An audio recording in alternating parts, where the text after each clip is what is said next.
आपका टारगेट आनंद online coaching में स्वागत है। जैसा कि रक्षाबंधन का त्यौहार अभी बीता और रक्षाबंधन के त्यौहार के बीतने के बाद ही हमने जो है आपको एक वीडियो डाला और जो वीडियो विषय से ही संबंधित है और वो विषय है आपका समसामयिकी या करेंट अफेयर्स। देखिए, इस समय जो है आपको भारत में और पूरे विश्व में कोरोना महामारी फैली हुई है, एपिडेमिक फैला हुआ है। और इस कोरोना महामारी में बड़े लोगों से लेकर के छोटे से छोटे लोगों प्रभावित हुए हैं। हर एक चीज़ पर प्रभाव पड़ा है, चाहे वो व्यापार हो, चाहे विदेशी व्यापार हो, चाहे भारत की आमदनी हो, चाहे आपका रोजगार हो, शिक्षा हो, हर एक चीज़ पर इस कोरोना एपिडेमिक का प्रभाव पड़ा है, कोरोना महामारी का प्रभाव पड़ा है। अभी फ़िलहाल में आप लोग न्यूज़ में देखे होंगे कि भारत ने एक रिकॉर्ड बना दिया और रिकॉर्ड ये बनाया है आपको कि भारत जो है एक दिन में 24 घंटे में सर्वाधिक कोरोना मरीज पाने का रिकॉर्ड बनाया है। कहने का मतलब है कि पूरे विश्व में भारत में एक दिन में सबसे अधिक कोरोना संक्रमित मरीज पाए हैं और उनकी संख्या लगभग 53,000 के करीब है। और ये जो कोरोना महामारी है भारत में बहुत तेज़ी से अपनी फुल स्पीड पर फैलती जा रही है और आगे भी हो सकता है कि इसका जो फैलाव है वो और भी आगे जाए। तो आप लोग जो है इतने भी नियम हैं उसको पालन करिए। गाइडलाइन जो भारत सरकार के द्वारा दी गई है उसको नियमित पालन कीजिए और सेफ रहिए, घर पर ही रहिए, घर पर ही रहकर अधिक से अधिक काम करिए। आज हम जो है दो विषय पर बात करेंगे और ये दोनों विषय जो हैं आपको समसामयिकी से संबंधित हैं। और समसामयिकी संबंधित में कौन कौन से विषय हैं? सबसे पहला है आपका ये कोरोना वायरस के बारे में थोड़ा सा पढ़ना है और आज का चर्चा है राफेल। अगर समय मिला तो हम विश्व के 8वें महाद्वीप के बारे में भी बात करेंगे कि फ़िलहाल में अभी जो है विश्व के 8वें महाद्वीप की खोज हुई है जिसका नाम है जीलैंडिया, उसकी भी चर्चा करेंगे। तो इन 3 टॉपिक पर हम बात करेंगे, कोरोना महामारी पर और जो है राफेल पर और जो है विश्व के 8वें महाद्वीप जीलैंडिया पर। चलिए चर्चा को आगे बढ़ाते हैं और बात करते हैं कोरोना की। तो देखिए, आप लोग न्यूज़ में कोरोना महामारी के बारे में पढ़ते होंगे। न्यूज़ में कोरोना जब वायरस अगर फैल जाता है आपके शरीर में तो आपके शरीर में कौन कौन से सिम्टम्स लक्षण उत्पन्न होते हैं उनके बारे में पढ़े होंगे। लेकिन आज हम जो बात करेंगे कि कोरोना वायरस अगर किसी व्यक्ति को हुआ है तो उसकी जांच कैसे होती है, उस जांच के बारे में पढ़ेंगे। देखिए, अगर किसी भी व्यक्ति को कोरोना वायरस हो जाता है, उसके शरीर में कोरोना वायरस फैल जाता है, तो उस व्यक्ति के शरीर में कोरोना वायरस फैला है कि नहीं फैला है, इसकी जांच करने के लिए 2 विधि प्रयोग की जाती है। मतलब अगर कोई व्यक्ति कोरोना से संक्रमित है या नहीं है, इसका पता लगाने के लिए व्यक्ति में 2 प्रकार की जांच की जाती है। एक जांच का नाम है RT-PCR और एक जांच का नाम है रैपिड एंटीजन टेस्ट। इसी के बारे में हम बात करेंगे। ये ध्यान रखिएगा, अगर कोई भी व्यक्ति अपने की जांच करवाना चाहता है और अपने में ये देखना चाहता है कि जो है हमारे में कोरोना के लक्षण हैं कि नहीं, हमारे शरीर के अंदर कोरोना वायरस है कि नहीं है, तो उसके लिए उसको 2 जांच करवानी पड़ती है। वो 2 जांच हैं आपको RT-PCR और रैपिड एंटीजन टेस्ट। देखिए ये क्या है, सबसे पहले ये जानेंगे RT-PCR क्या होता है, इसका पूरा नाम क्या होता है। तो RT-PCR reverse transcription polymerase chain reaction. इस जांच का पूरा नाम है reverse transcription polymerase chain reaction. ये इस जांच का पूरा नाम है, RT-PCR जांच का पूरा नाम है। देखिए इसमें होता क्या है, इसमें होता क्या है कि डॉक्टर जो है PPE किट पहन कर जो है आपके मुंह के अंदर या नाक के अंदर एक पाइप लगाता है और उस पाइप के द्वारा जो है आपके नाक के अंदर की या जो है आपके मुंह के अंदर के लार के DNA को इकट्ठा करता है। जब डॉक्टर जो है आपके मुंह के अंदर के लार या नाक के अंदर के लार के DNA को इकट्ठा करता है, तो जब वो उस DNA को इकट्ठा करता है, DNA को क्यों इकट्ठा करता है कि देखिए DNA को ही क्यों इकट्ठा किया जाता है, क्योंकि DNA आपके शरीर के अंदर अगर आपको किसी भी प्रकार की रोग के बारे में पता लगाना हो या किसी आपके शरीर के अंदर किसी प्रकार की जानकारी लेनी हो तो हम जो है DNA का ही प्रयोग करते हैं। DNA का पूरा नाम होता है डीऑक्सीराइबोन्यूक्लिक अम्ल। तो अगर आपके शरीर में रोग है या रोग के लक्षण हैं या किसी प्रकार की जानकारी आपके शरीर के अंदर की लेनी होगी तो आप DNA का प्रयोग करते हैं, RNA का प्रयोग नहीं करते हैं। इसीलिए हम DNA लेते हैं जांच में। तो क्या होता है कि आपके मुंह के अंदर के लार का या नाक के अंदर का जो सलाइवा होता है उसको पाइप के द्वारा डॉक्टर लेते हैं और वो लार का क्या लेते हैं, DNA लेते हैं। अब उस DNA को टेस्टिंग लैब में भेजा जाता है और टेस्टिंग लैब में क्या किया जाता है, वो जो DNA है उस DNA को RNA में कन्वर्ट किया जाता है, बदला जाता है। उस DNA को जब RNA में बदला जाता है तो इस प्रक्रिया को हम कहते हैं ट्रांसक्रिप्शन या रिवर्स ट्रांसक्रिप्शन कहते हैं, RT कहते हैं। अब उस DNA को RNA में जब बदल दिया जाता है तो अब जांच की जाती है। अब एक बात ध्यान रखिएगा कि वायरस जो कोरोना वायरस है उस वायरस के अंदर जो प्रोटीन है वो प्रोटीन RNA प्रोटीन है, उसमें DNA नहीं होता। आपके जो कोरोना वायरस है, कोरोना वायरस के शरीर का कोरोना वायरस का जो शरीर बना है वो DNA से नहीं बना है, RNA से बना है। तो इसीलिए जो है उसका जो DNA है वो जो है आपके लार में या लार का या मुंह का जो DNA लिया गया है, DNA का सैंपल लिया गया है, फिर उसको टेस्टिंग लैब में भेज दिया गया है और टेस्टिंग लैब में भेजने के बाद क्या किया जाता है, वो जो DNA है उस DNA को RNA में बदला जाता है और उस बदलने की प्रक्रिया को हम कहते हैं रिवर्स ट्रांसक्रिप्शन। जब वो RNA लार में पाया जाने वाला जो RNA DNA से इसको RNA बदला गया है, RNA वो जो होता है वह RNA एक बात ध्यान रखना, RNA भी एक प्रकार की प्रोटीन होती है और जो कोरोना वायरस है वो भी आपको RNA का ही बना होता है। तो क्या किया जाता है, अब अगर वो RNA कोरोना वायरस की जैसी आकृति होती है, इस तरह आप देखे होंगे,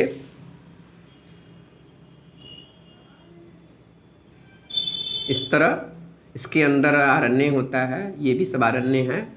तो जो DNA लार के या मुंह के लार के या नाक के अंदर का जो लार का DNA था उसको DNA को RNA में कन्वर्ट किया गया और वो RNA अगर इस कोरोना वायरस जैसा होता है तो क्या किया जाता है, उस RNA को जो है आपको वहाँ पर टेस्टिंग लैब में एक कॉपी होती है कोरोना वायरस की, उससे मैच कराया जाता है।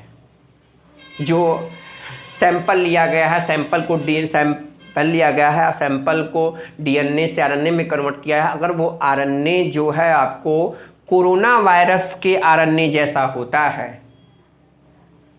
तो रिपोर्ट में आता है कि आप क्या हैं, पॉजिटिव हैं। अगर उससे मैच नहीं होता है तो उसको हम कहते हैं क्या है, निगेटिव है।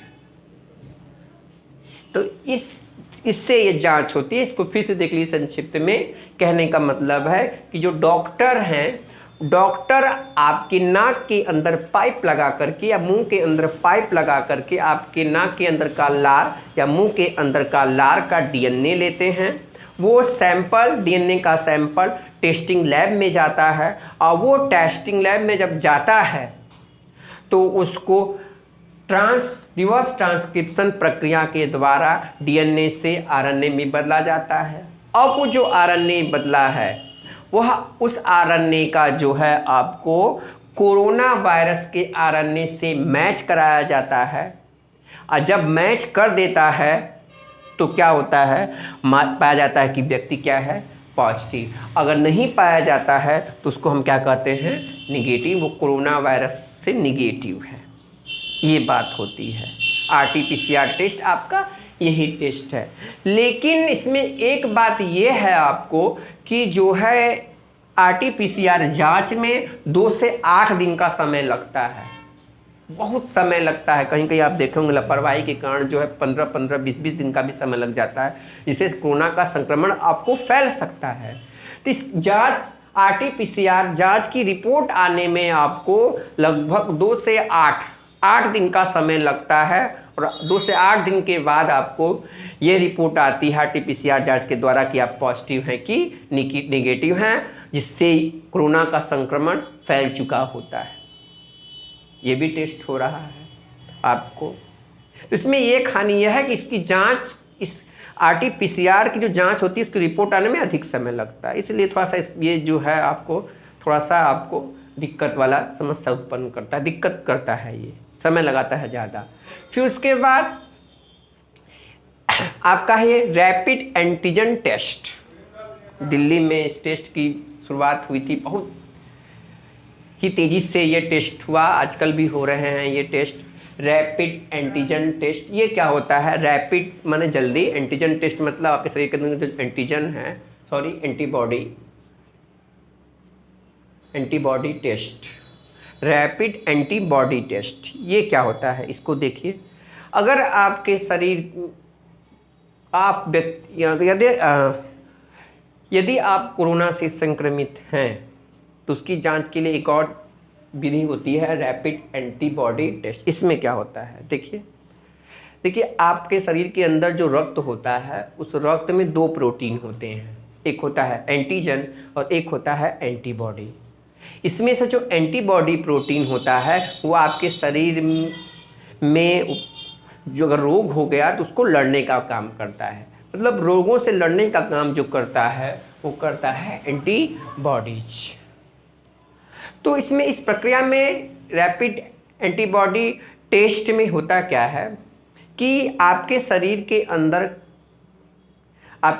अंदर जो खून है उसका सैंपल लिया जाता है और जो है एंटीबॉडी किट्स होती है एक इस तरह, उस किट्स में जो है आपके खून का जो सैंपल लिया गया है उसको डाला जाता है। तो उस किट्स में जो है आपको उस किट्स में एक रसायन होता है और रसायन आपको बताता है कि आपके जो खून है उसमें एंटीबॉडीज की मात्रा अधिक है या उतनी ही बनी हुई है। यदि वह किट्स, एंटीबॉडी किट्स यह बता दे कि आपके शरीर में जो है वर्तमान में एंटीबॉडी ज़्यादा बन रही है या ज़्यादा है, तो इसका मतलब ये हुआ कि आप कोरोना पॉजिटिव हैं। अगर कम बन रही है या उतनी सीमित मात्रा जितनी होनी चाहिए उतनी ही एंटीबॉडी बन रही है या है, तो आप क्या हैं, कोरोना निगेटिव हैं। तो ये बात होती है, एंटीबॉडी रोग से लड़ने का काम करता है।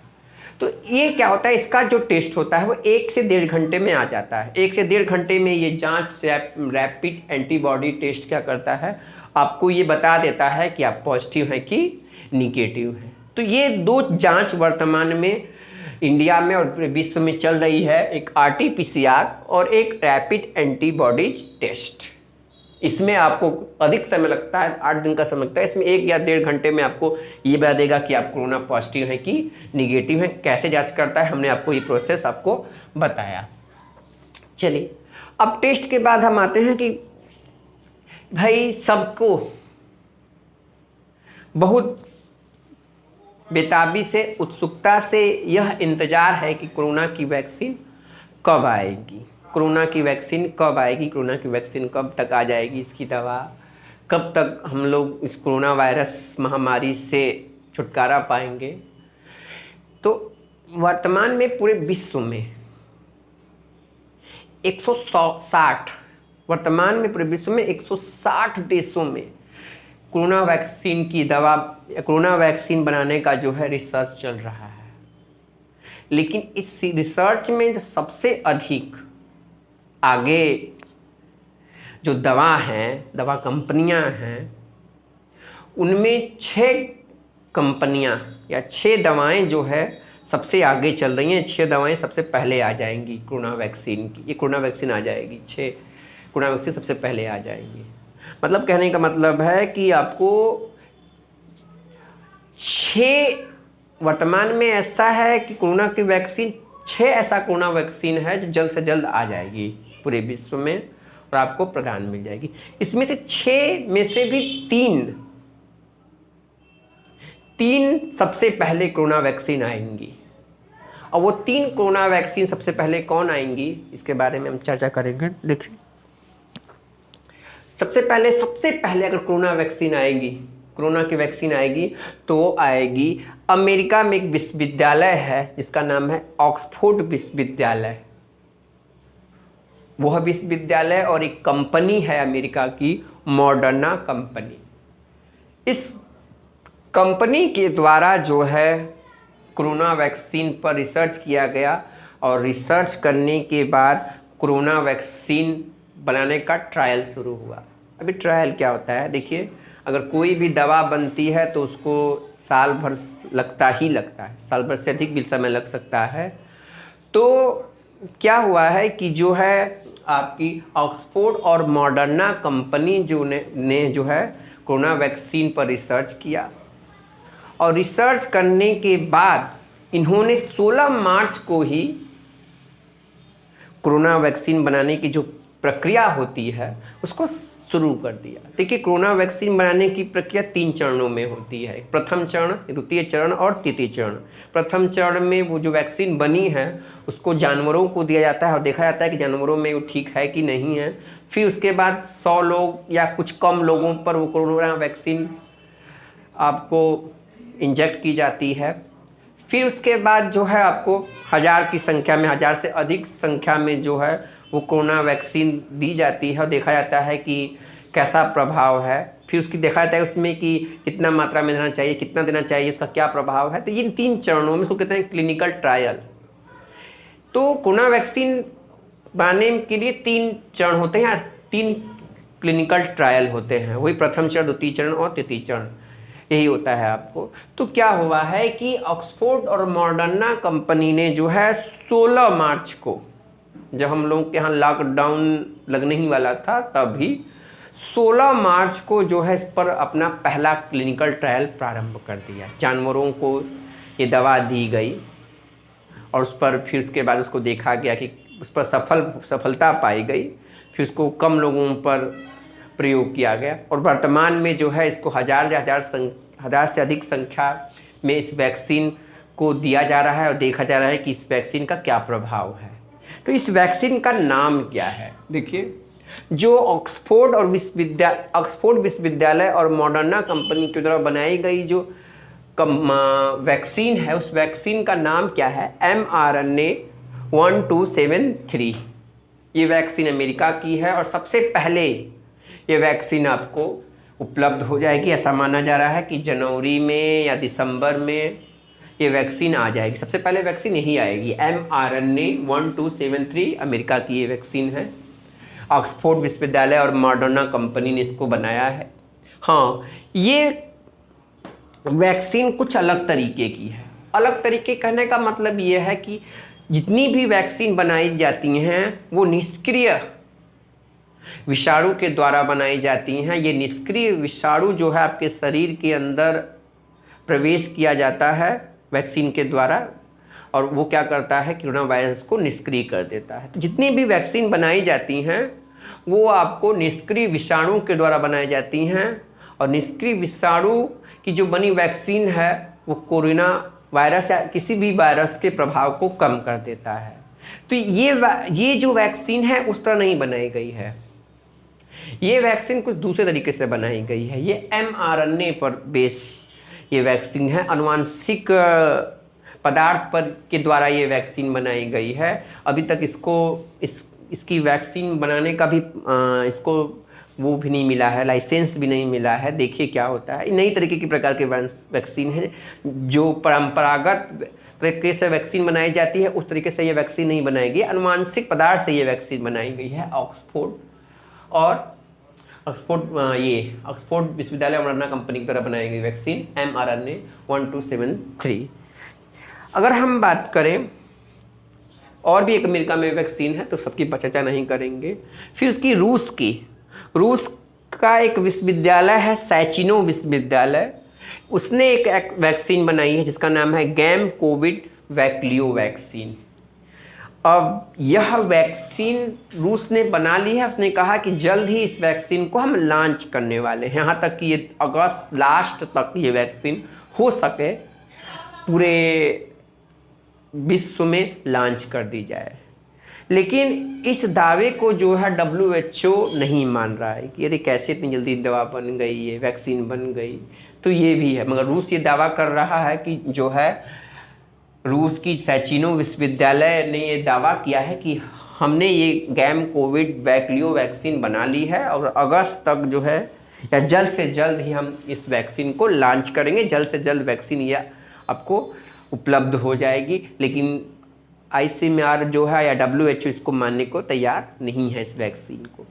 अभी ये भी आरोप लगा कि रूस ने जो है अमेरिका के थ्योरी पर इस वैक्सीन को बनाया है, ये भी बात हुई चल रही है। फिर उसके बाद जहाँ से कोरोना वायरस उत्पन्न हुआ वहाँ से भी एक वैक्सीन बनाई जा रही है, वहाँ भी एक वैक्सीन बनाई जा रही है जिसका वो वैक्सीन कौन सी है देखिए। उस एक कैंसिनो बायोलॉजिस्टिक विभाग है और उस विभाग ने जो है आपको कोरोना वायरस की वैक्सीन तैयार की है। वह वैक्सीन जो है एडिनो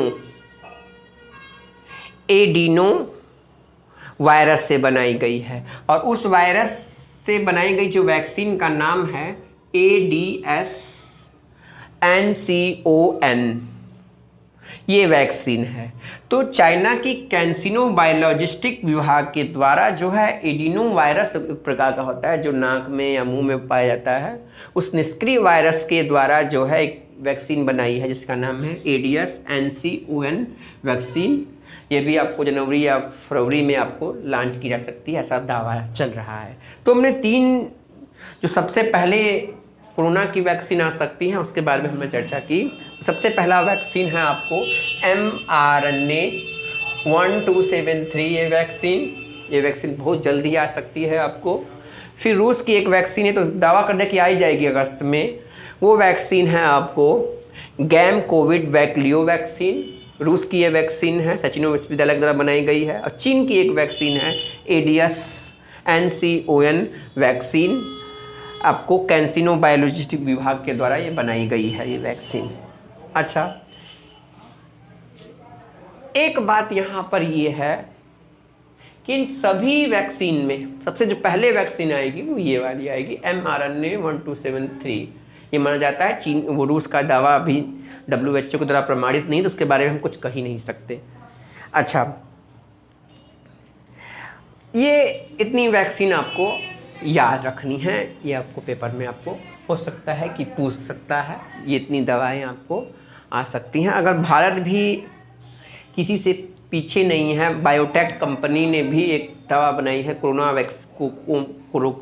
वैक्सीन के नाम से है, कोरोना वैक्सीन के नाम से ये आपको दवा है। ये भी जल्द इसका दूसरे चरण का क्लिनिकल ट्रायल चल रहा है, देखिए कब तक ये आती है। भी दावा नहीं कर सकते, इसमें कई प्रोसेस होते हैं, कई प्रक्रियाएं होती हैं। आएगी भी तो तुरंत थोड़ी मिलने लगेगी, पता नहीं कैसे भारत सरकार इसको लॉन्च करेगी, किसको मिलेगा, क्या होगा, ये सब आपको ध्यान रखना है। तो ये सब कुछ पॉइंट्स हैं। चलिए अब दूसरा टॉपिक पर बात करते हैं। दूसरा टॉपिक है राफेल। देखिए, हमने कहा कि वर्तमान में खूब मीडिया में, न्यूज में छाया मुद्दा रहा राफेल राफेल राफेल, उसके बारे में चर्चा करेंगे। देखिए, राफेल एक फ्रेंच शब्द है, इसका हिंदी में अर्थ होता है तूफान। राफेल जो है एक फ्रेंच शब्द है जिसका हिंदी में अर्थ होता है तूफान। ये जो राफेल एक प्रकार का लड़ाकू विमान है। लड़ाकू विमान कहने का मतलब है कि लड़ाई करने वाला विमान है, समझ कि उड़ने वाला विमान नहीं, ये लड़ाई करने वाला एक विमान है, अर्थात एक लड़ाकू विमान है।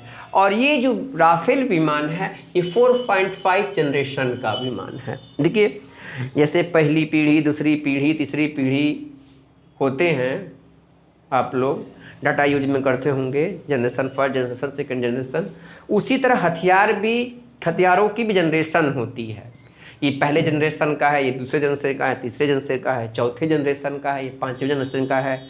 तो वर्तमान में पाँचवें जनरेशन का भारत के पास कोई हथियार नहीं है। लेकिन अगर जनरेशन में बात करा जाए तो सबसे अधिक जनरेशन वाला जो हथियार है, लड़ाकू विमान है, वो आपको राफेल है। तो 4.5 जनरेशन का जो है आपको ये लड़ाकू विमान है, राफेल लड़ाकू विमान। आपको अमेरिका जो है अमेरिका के पास 5वें जनरेशन के विमान हैं, हथियार भी हैं। फिर उसके बाद ये जो राफेल लड़ाकू विमान है ये फ्रांस की एक कंपनी है, प्राइवेट कंपनी, इसका नाम है डिसाल्ट कंपनी। उस कंपनी के द्वारा ये जो है राफेल विमान तैयार किए गए, बनाए गए हैं। अब देखिए, भारत ने 36 लड़ाकू विमान फ्रांस से करने का डील किया है, समझौता किया है कि भारत जो है फ्रांस से 36 राफेल लड़ाकू विमान खरीदेगा। इसमें से एक जो है आपको राफेल विमान अक्टूबर 2019 में आ चुका है, और 5 जो है लड़ाकू विमान जो है वर्तमान में इंडिया में आए हुए हैं। मतलब 6 राफेल लड़ाकू विमान इंडिया में आ गए हैं, और जो 30 लड़ाकू विमान हैं वो आपको मानना है कि आपका 2022 में आ जाएंगे। ये ध्यान रखिएगा, पहली खेप पहुंची है इंडिया राफेल लड़ाकू विमान की। अब ये जो लड़ाकू विमान है, इस लड़ाकू विमान की कीमत क्या है? तो एक लड़ाकू विमान आपको 500 करोड़ रुपए का विमान है। ये कांग्रेस की सरकार की तभी आने वाला था, लेकिन पैसा अधिक महंगा ये हथियार था, ये लड़ाकू विमान था, इसलिए नहीं खरीदा जा पाया। तो मोदी सरकार ने इसको खरीदा है। एक लड़ाकू विमान की कीमत जो है आपको 500 करोड़ रुपए की है। अब एक बात यहाँ पर ध्यान रखना कि परीक्षाओं में आपको इस राफेल लड़ाकू विमान की विशेषताओं से प्रश्न पूछ सकते हैं।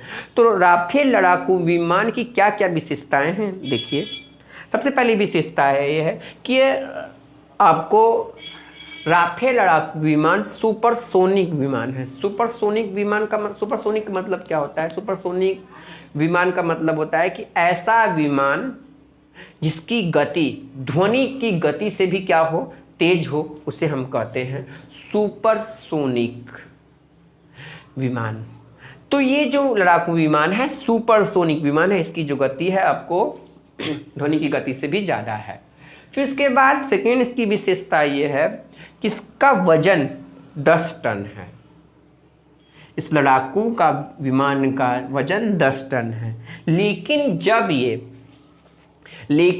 जब इस पर पेलोड लॉन्च किए जाते हैं, पेलोड का मतलब जब इस पर हथियार रखे जाते हैं या इस पर मिसाइलें रखी जाती हैं इस लड़ाकू विमान पर, तो इस लड़ाकू विमान का वजन जो हो जाता है वो 25 टन हो जाता है। मतलब 25 टन तक के हथियारों को ये लड़ाकू विमान जो है आकाश में ले जा सकता है। वही बहुत भारी विशेषता है कि 25 टन का। लेकिन इसका अगर आपको लड़ाकू विमान पर अगर मिसाइल ना हो, हथियार ना हो, तो जो है इसका वजन 10 टन है। लेकिन जब इस पर लाद दिया जाएगा आपका मिसाइल या जो है आपको हथियार, तो ये 25 टन तक के हथियार को आपको ले जा सकता है आकाश में। फिर उसके बाद इसकी मारक क्षमता जो है वो 37 किलोमीटर है। 37 किलोमीटर। मारक क्षमता का मतलब क्या होता है? मारक क्षमता का मतलब होता है कि अगर कोई दुश्मन का लड़ाकू विमान हो या जमीन पर दुश्मन का कोई टैंक हो, उसको मार गिराना हो, तो उसी को हम कहते हैं कि मारक क्षमता। तो इसकी मारक क्षमता क्या है कि अगर कोई दुश्मन का विमान, लड़ाकू विमान या टैंक, जमीन पर जो टैंक होता है वो टैंक आपको 37 किलोमीटर के रेंज में है, तो उसको ये क्या कर देगा? मार गिरा देगा। 37 किलोमीटर की दूरी में अगर दुश्मन का टैंक हो जमीन पर या कोई वायु में विमान हो, तो उसको ये राफेल जो है लड़ाकू विमान जो है मिसाइल के द्वारा ख़त्म कर सकता है, गिरा सकता है। इसकी मारक क्षमता भी बहुत अच्छी है, 37 किलोमीटर। फिर उसके बाद इसका वेग, स्पीड कितनी है? फुल स्पीड की बात करें तो देखिए इसकी जो स्पीड है वो 2125 35 नहीं 30 2130 किलोमीटर प्रति घंटा। मतलब इसकी जो स्पीड है वो है 2130 किलोमीटर प्रति घंटा। 2130 किलोमीटर प्रति घंटा के वेग से ये उड़ सकता है। उड़ सकता है, आपको इतनी स्पीड से आपको उड़ सकता है। अच्छा, एक इसकी खास बात है कि 2130 किलोमीटर प्रति घंटा की स्पीड से जब ये आपको विमान उड़ेगा तो क्या होगा? उड़ेगा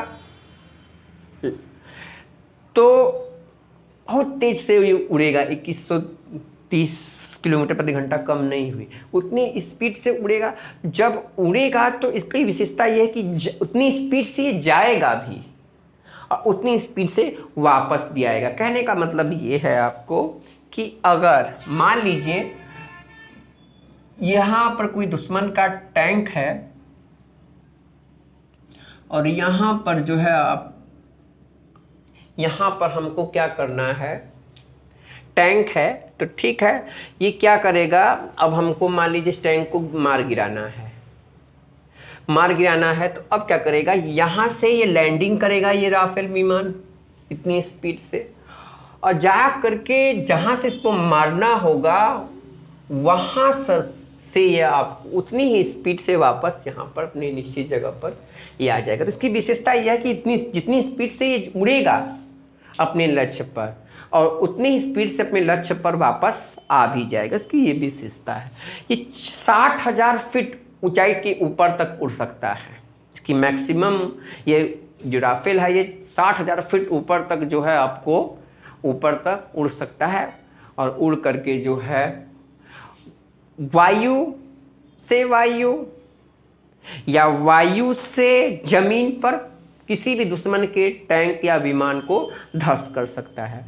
अगर किसी का, इसकी और विशेषता है कि ऊपर जाकर के, जमीन से ऊपर जाकर के वायु से वायु में और वायु से जमीन में किसी भी दुश्मन के टैंक को या आपके जो लड़ाकू विमान है उसको ध्वस्त कर सकता है। मतलब इसकी जो मारने की क्षमता है दुश्मनों के टैंकों की या दुश्मन के विमानों की, वो आपको आकाश से आकाश और आकाश से जमीन तक ही है। इसीलिए विशेष है क्योंकि अब तक बहुत सारे MiG-29, सुखोई ये लड़ाकू विमान है, या हवा से हवा में या ज़मीन से ज़मीन मार करने वाले हैं। लेकिन इसकी विशेषता यह है कि ये जो है हवा से हवा में भी लड़ सकता है और जमीन वायु से जमीन तक के भी दुश्मनों के टैंकों को ध्वस्त कर सकता है। इसकी ये विशेषता है। अच्छा, इसकी एक और विशेषता है कि एक बार इसमें अगर ईंधन भर दिया गया तो ये लगातार 10 घंटे तक हवा में आपको उड़ सकता है। और इसकी एक और विशेषता यह है कि इसका ईंधन हम वायु में भी क्या कर सकते हैं? भर सकते हैं। वायु में भी अगर कम हो गया वायु में ईंधन, तो वायु में भी इसका ईंधन हम आप लोग क्या कर सकते हैं, भर सकते हैं। अच्छा, इसके संग, इस लड़ाकू विमान के संग जो है 3 मिसाइल भी फ्रांस से खरीदी गई और उस मिसाइल को राफेल में ही फिट किया गया था। वो मिसाइल कौन है? एक हैम्बर मिसाइल है, एक स्कल क्रूज मिसाइल है और एक मिरियोर मिसाइल है।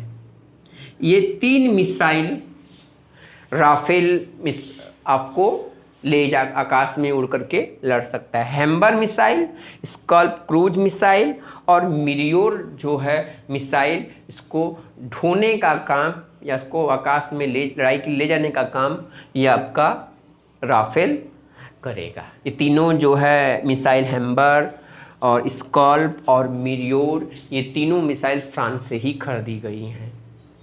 अच्छा, एक और बात यहाँ पर ये है कि ये जो लड़ाकू विमान है अब तक कि कौन कौन से देशों के पास है राफेल, तो है आपके फ्रांस के पास तो है ही, फ्रांस ने इसको बनाया है। फिर इसके बाद मिस्र एक देश है, उसके पास है। फिर एक देश है आपका कतर, उसके पास है, और इंडिया। 4 देशों के पास ये मिसाइल है।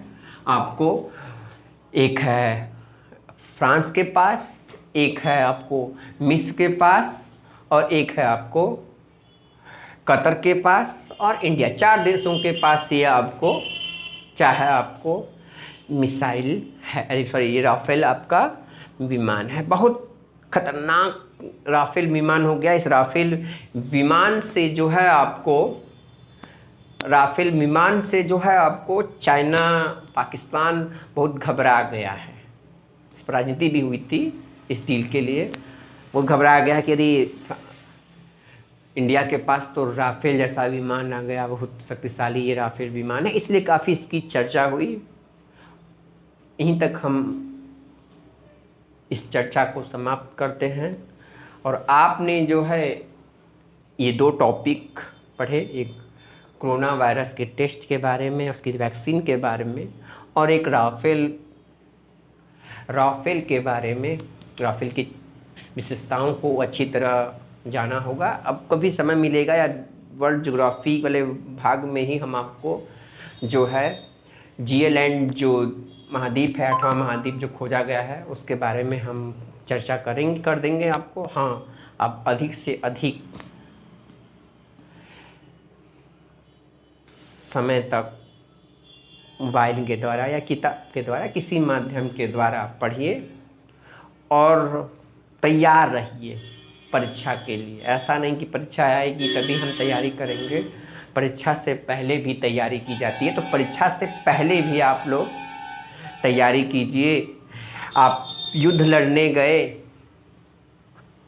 और जब युद्ध लड़ने गए, युद्ध में आपकी तैयारी ही नहीं है तो आप युद्ध नहीं लड़ पाएंगे। तो जो कोई भी परीक्षाएं होती हैं कंपटीशन की, वो युद्ध की तरह ही होती हैं। उसमें आपको तैयार होकर के ही जाना पड़ता है। अगर तैयार होकर गए तो आपने युद्ध को जीत लिया, आपकी नौकरी बन गई और आप ऐश करेंगे नौकरी पा करके। ये बात ध्यान रखिएगा। तो अधिक ये आप इस तैयारी को जारी रखिए, पढ़ाई मत रोकिए। अगर पढ़ाई आप रोकेंगे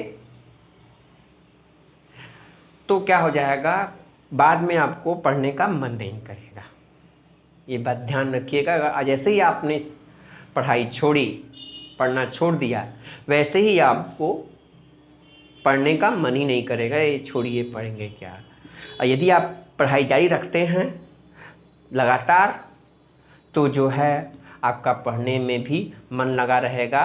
आप नियमित पढ़ भी पाएंगे, आप ज्ञान भी प्राप्त कर पाएंगे और जो है आप परीक्षा में पास होकर के नौकरी भी पा पाएंगे। तो एक बात ध्यान रखिएगा, किसी भी संसाधन के द्वारा, मोबाइल या कॉपी किताब है, किसी के संसाधन के द्वारा आप पढ़ सकते हैं। हाँ, लेकिन ज़रूर से ज़रूर पढ़िएगा। धन्यवाद।